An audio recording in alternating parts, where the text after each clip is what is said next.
एबे आंचलिक पाणीपाग विज्ञान केन्द्र पक्षर एक बड़ खबर सामना को आसी। बात्या प्रभाव दक्षिण ओडिशार प्रबल वर्षा संभावना रही। स्थलभाग छुईवा पर दुर्बल होगा सह केन्द्रीय आंध्र उपकूल में गभीर अवपात परिणत होती बात्या मिगजोम। आगामी किछि घंटा भितर यह अवपात रूप नेब बोली जଣାपड़ी भारतीय पाणीपाग तरफ। एपटे बात्या प्रभाव ओडिशार विभिन्न स्थान में वर्षा जारी रही।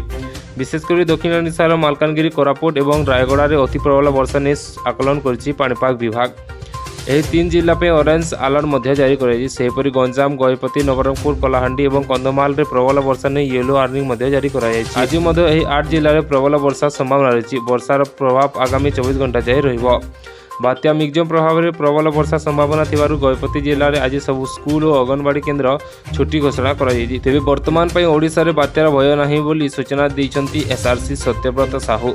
आंध्रर स्थलभाग छुईला पर बात्या धीरे धीरे दुर्बल होउची। आज पाग बदलिबार संभावना रही। विभागीय अधिकारी को कहुई खूब शीघ्र क्षयक्षति रिपोर्ट देवाई से जेते शीघ्र देवे रिपोर्ट देवा पर तार अनुसंधान कर क्षतिपूरण देवे बोली एसआरसी कहते। तेज आपण मैंने क्यों जिलूर यह वीडियो देखिए और आपण मान जिला गुड़ी किभली भाव वर्षा होगी कमेंट माध्यम निश्चित भाव जनवे और लाइक, कमेंट, शेयर, सब्सक्राइब करने जमा भी भूलें कारण एपरी लेटेस्ट अपडेट आपण सर्वप्रथमे पहुंची पार।